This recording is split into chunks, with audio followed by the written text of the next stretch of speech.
Hi friends, ఫస్ట్గా మన viewers అందరికీ wishing you very happy new year. ఈ న్యూ ఇయర్ని మీరు ఎలాంటి రెజల్యూషన్తో స్టార్ట్ చేశారో కామెంట్ చేయండి. మన భారతదేశానికి గర్వకారణమైన ఇస్రో మాత్రం ఈ న్యూ ఇయర్ని చాలా ఘనంగా స్టార్ట్ చేశారని చెప్పాలి.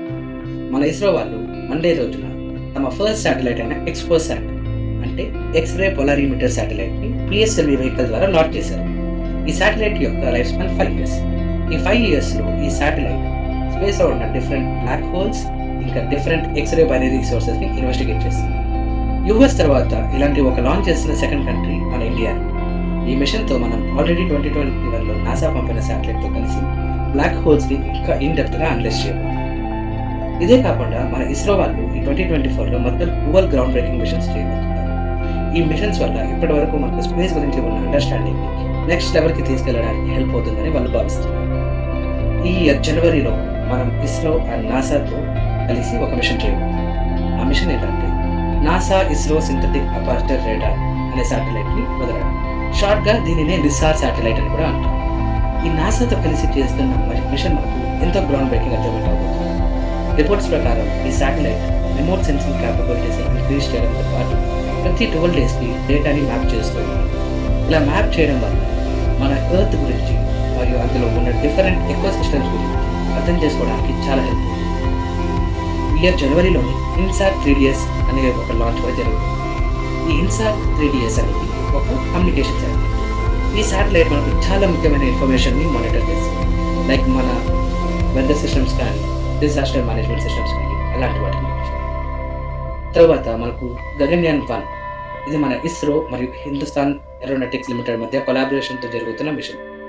ఇది మనకు మోస్ట్ ప్రాబ్లీ జనవరి కానీ ఫిబ్రవరి కానీ లాంచ్ అవుతుంది. ఈ మిషన్ యొక్క మెయిన్ ఉద్దేశం ఏంటంటే ఒక 3 members క్రూని టెస్ట్ ఫ్లైట్లో స్పేస్ ఇవ్వాలి. దీనివల్ల మన ఫ్యూచర్ హ్యూమన్ స్పేస్ ఎక్స్ప్లోరేషన్ మిషన్స్కి ఒక పునాది పడుతుంది. దీనివల్ల మన ఇండియన్ స్పేస్ ఎక్స్ప్లోరేషన్ వరల్డ్లోని ఒక మేజర్ ప్లేయర్ అవుతుంది. Next mission Mangalyaan 2. దీనిని మార్స్ ఆర్బిటర్ మిషన్ 2 అని కూడా అంటారు. ఈ మంగళ్యాన్ 2 అనేది మనం ఆల్రెడీ సక్సెస్ఫుల్గా లాంచ్ చేసిన మార్స్ మిషన్లో నెక్స్ట్ స్టెప్. ఈ మిషన్తో మార్స్ మీద ఉన్న సర్ఫేస్ అట్మాస్ఫియర్ ఇంకా క్లైమేట్ చేంజెస్ గురించి తెలుసుకోవడానికి చాలా యూజ్ అవుతుంది. Next mission Shukrayaan 1. దీనిని వీనస్ ఆర్బిటర్ మిషన్ అని కూడా అంటారు. ఈ మిషన్లో మన శాటిలైట్ వీనస్ ఆర్బిట్ చుట్టూ ఆల్మోస్ట్ ఒక 4 to 5 years వరకు తిరుగుతుంది అండ్ వీనస్ యొక్క అట్మాస్ఫియర్ని స్టడీ చేస్తూ ఉంటుంది. ఈ mission mostly end of the year కానీ లేకపోతే స్టార్టింగ్ ఆఫ్ 2025లో కానీ జరగబోతుంది. ఈ మంగళ్యాన్ 2 మరియు శుక్రయాన్ 1 మిషన్స్ మనకు ఎంతో prestigious and ambitious machines.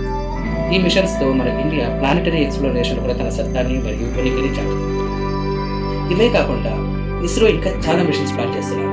SpaDeX అని, 3DS01 అని, రీసాట్ 1B అని, ఇంకా ఎన్నో శాటిలైట్స్ని పిఎస్ఎల్వి రాకెట్స్కి లాంచ్ చేయడానికి సన్నాహాలు జరుగుతుంది. వీటితో మన స్పేస్ ప్రోగ్రామ్ అనేది నెక్స్ట్ లెవెల్కి వెళ్ళిపోతుందని చెప్పడంలో ఎటువంటి సందేహం లేదు. మన ఇస్రో అండ్ ఇండియా ఇలాంటి ఇంకా ఎన్నో అచీవ్మెంట్స్ చేయాలి మనం అందరం కోరుకుంటాం.